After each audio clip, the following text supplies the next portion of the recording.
매일 쳇바퀴 돌아가는 이놈의 인생살이, 그리고 반복되는 일상들, 오늘따라 왠지 어깨마저도 천근만근이다. 그래도 터벅터벅 지하철에 올라 콩나물 시루 속에 콩나물이 되어 하루를 시작한다. 주위를 둘러보니 무표정한 표정의 공상들이다. 속내를 감춘 채 자신의 일상이 당연한 듯. 오늘도 나와 같이 하루를 시작하는 인생살이들 낄낄낄. 호호호, 가끔씩 들려오는 젊은 연인인 듯한 남녀의 웃음소리만이 무거운 지하철에 울려 퍼진다. 솔직한 젊음이 오히려 부렵다고 느낄 즈음 상혁아 뒤통수에서 들려오는 목소리, 상혁은 분명히 나의 이름이다.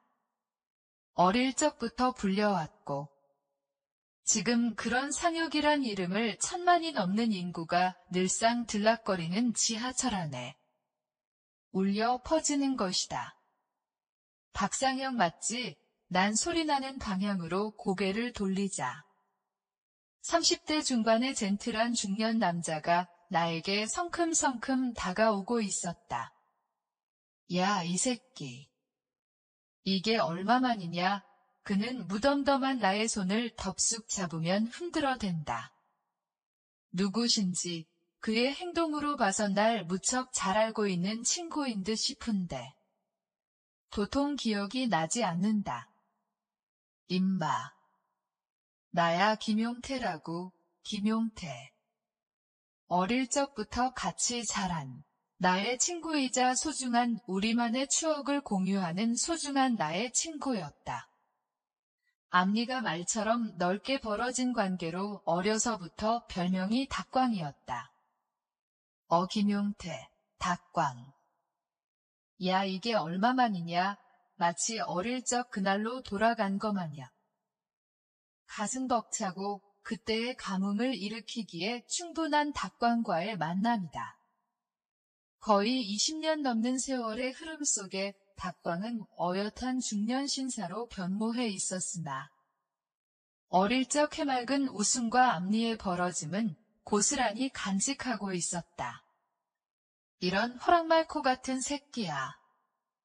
정말 반갑다. 일순간 지하철 안은 두 남자의 목소리로 소란스럽다.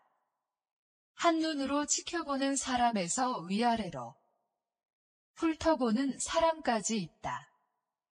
하지만 그런 눈길에 신경이 쓰이지 않는다. 왜냐하면 20년 만에 소중한 나의 친구를 만났으니까 말이다. 우린 지하철역 가까운 다방으로 자리를 옮긴다.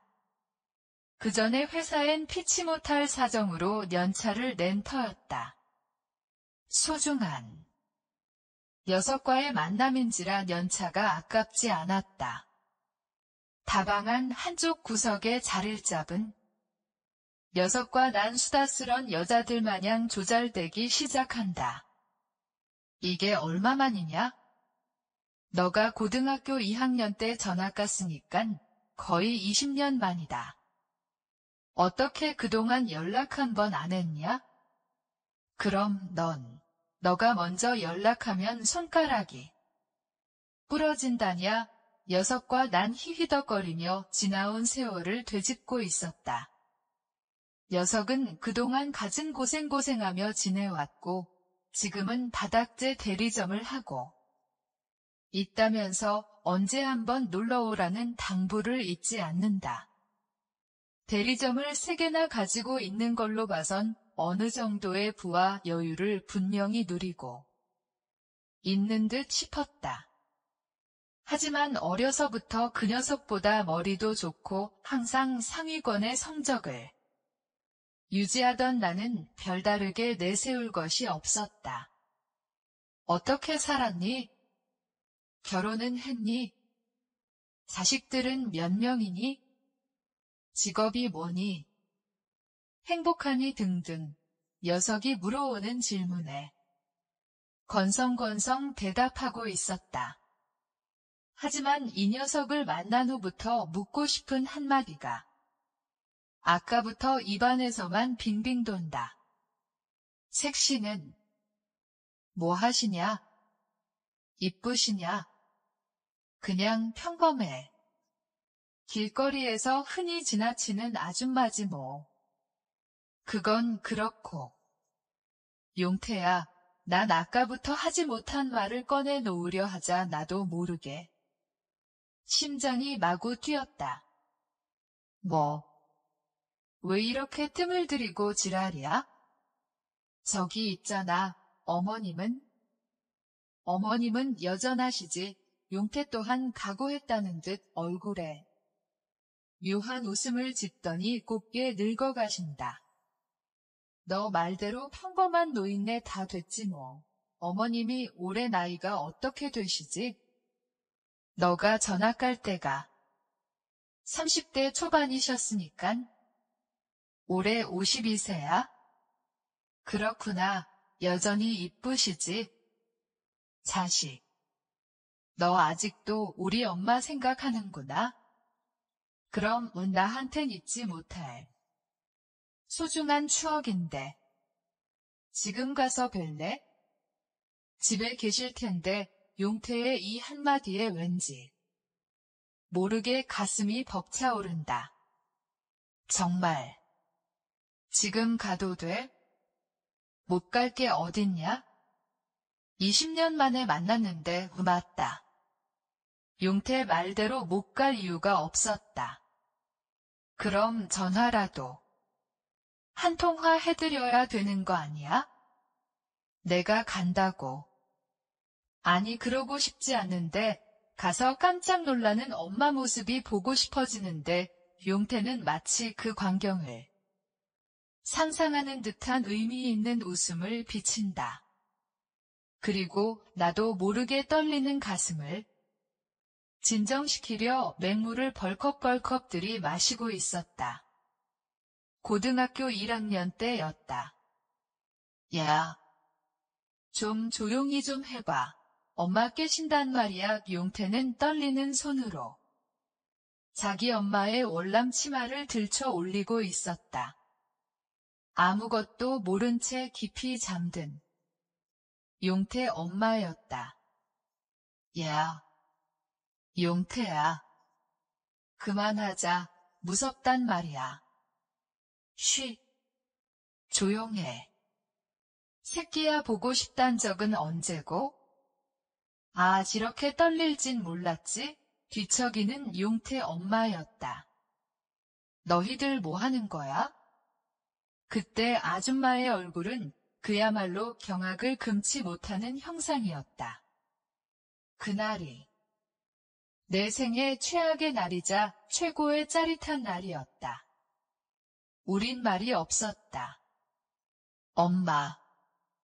상혁이가 조르는 바람에 옛 평상시 용태의 간교함은 알고 있었지만 이렇게나 철저하게 배신할 줄이야.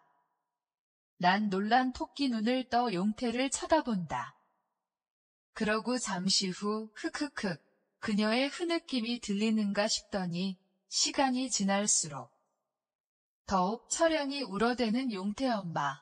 이젠 가련인 어깨를 연신 들썩거리며 목 놓아 울고 있다. 순간 그녀의 그런 모습을 보자 용태와 난 그 자리에 무릎을 꿇어야만 했었다. 아줌마, 정말 잘못했어요. 다신 안 그럴게요. 아버지 없이 자라서 그런 거야? 내가 그렇게 길렀어? 김용태, 말 좀 해보라고. 거실로 자리를 옮긴 우린 용태 엄마 앞에 여전히 무릎을 꿇고 있었다. 아줌만 어느 정도 진정되었는지 울다 말고 용태를 날카롭게 째려보고 있었다. 아줌마, 그게 아니고요. 제가 그러자고 했어요. 용태는 아무 잘못이 없어요. 어쩌랴. 이대로 숨죽이고 있다간 수습은 커녕 용태 녀석은 거의 사망인 것이다. 박상혁, 넌 이제 집에 가. 아줌만 단호했다. 아줌마, 내 말 안 들리니? 집에 가란 말이야. 난 그날 그렇게 용태집을 빠져나와야 했지만 뭔가 뒷맛은 개운치가 않았다. 다음날 용태는 종아리엔 촘촘히 핏자국이 아로 새겨져 있었다. 그 사건 이후 난 조마조마한 맘이었다.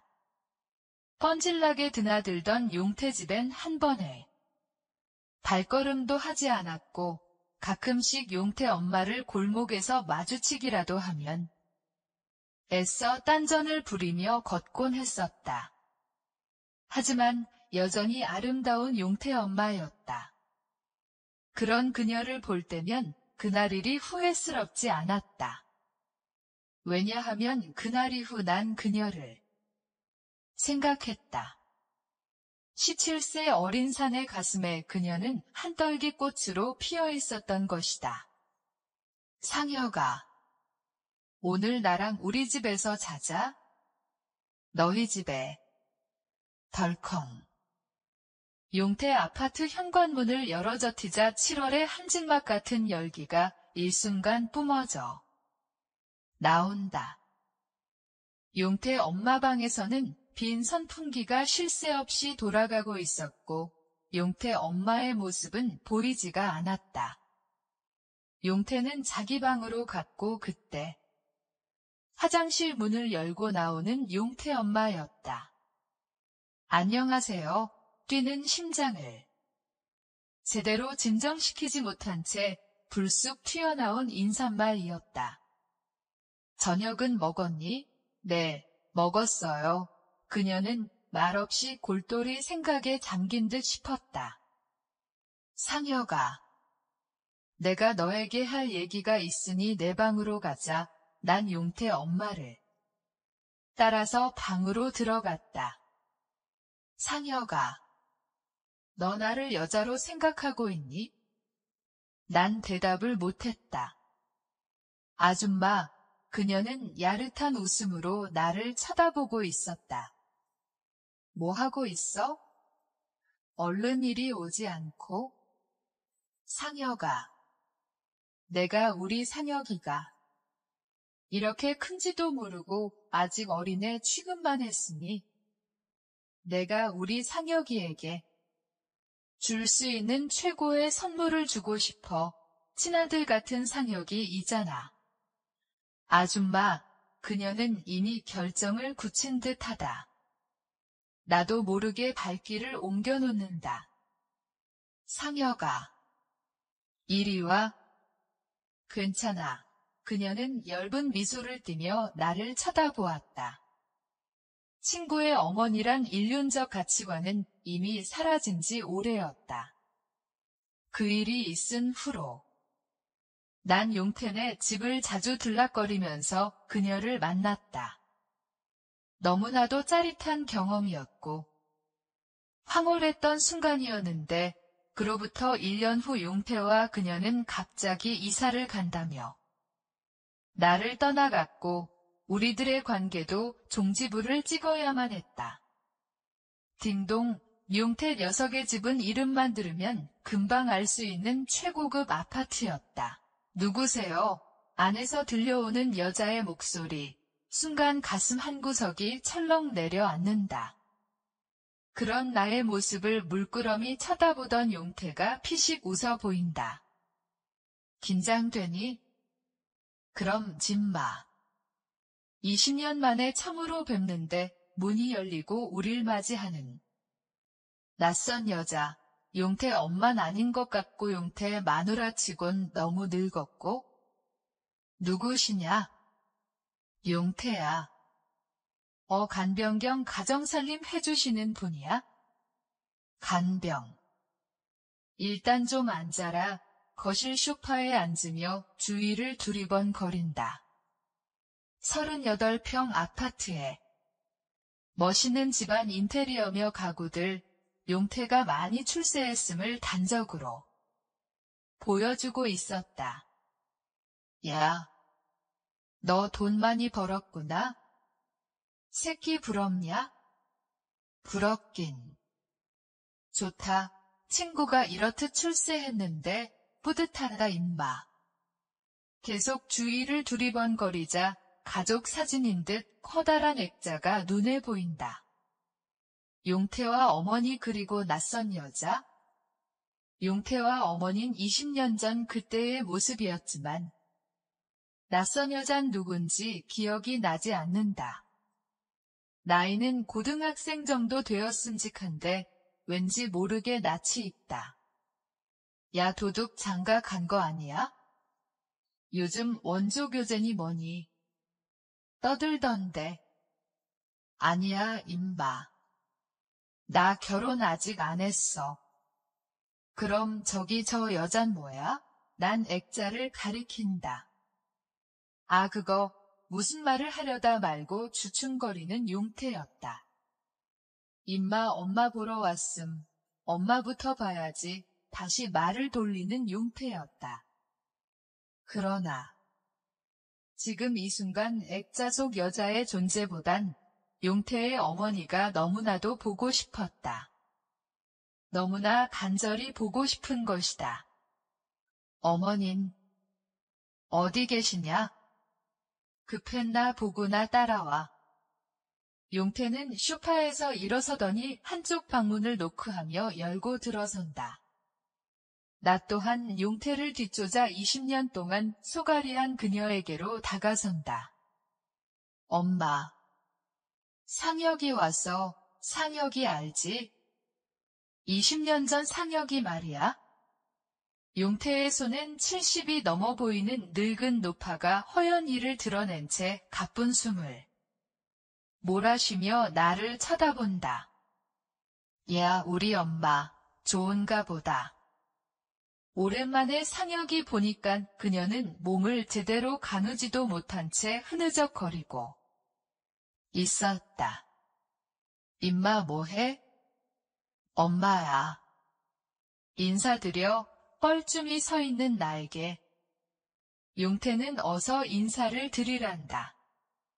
난 가까이 다가가 그녀를 찬찬히 뜯어본다.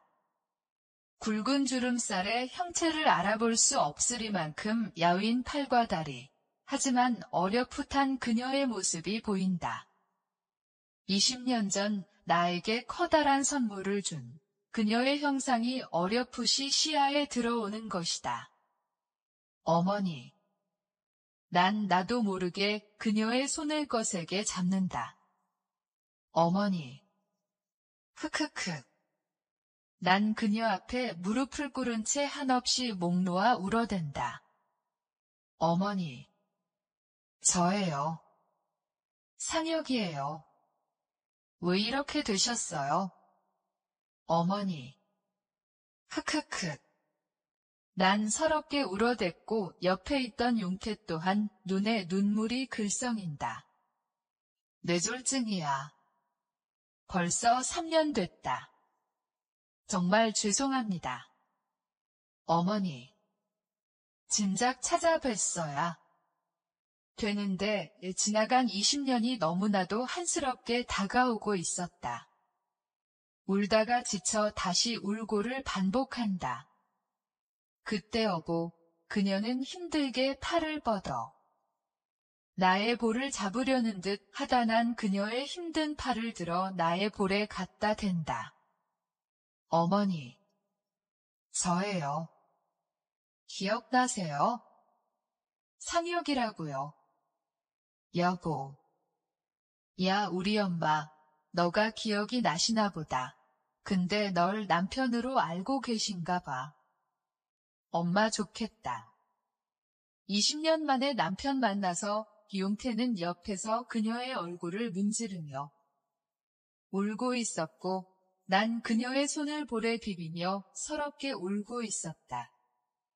그러고도 한참을 또 그렇게 서럽게 울어댔다. 거실로 자리를 옮긴 용태와 난 고개를 숙인 채 아무 말이 없다. 저 여자가 누군지 궁금하다 했지. 한참 만에 용태가 입을 열었다. 그래 누구냐? 처음 보는데. 휴, 긴 한숨을 쉬며 용태는 그동안 가슴속에 담아두었던 이야기를 꺼낼 심산이었다. 상미라고 동생이다. 내 동생. 동생. 그래 지금 학교 갔어. 여고 3학년이다. 한참 바쁘지 뭐. 어머님. 재혼했었니? 재혼은 무슨. 그런데 갑자기 동생이라니? 엄마하고 내가 갑자기 이사한 건 말이야. 엄마 배가 불러와서야. 그래서 너를 포함한 모두에게 말도 못하고 쫓기다시피 도망쳤었어. 그때 엄마가 4개월이었거든. 용태의 이야기는 너무나도 엄청난 충격이었다. 도대체 궁금하니? 상미 아빠가 누군지 용태는 다시금 나를 보며 웃고 있다. 그래 누구냐? 엄마하고 내가 O형이거든. 너 혹시 A형이지? 그래. A형인데? 상미가 A형이야. 이제야 생각난다. 용태의 여동생이라는? 액자 속의 상미의 얼굴. 어디선가 낯이 익다고 했는데 가련인 눈썹, 오똑한 콧날, 갸름한 입술, 사슴처럼 길게 뻗은 목선, 전체적인 얼굴 윤곽 속엔 내가 있었다. 그녀의 모습 한쪽엔 분명히 내가 있었다. 바로 박상혁 내가 있었던 것이다.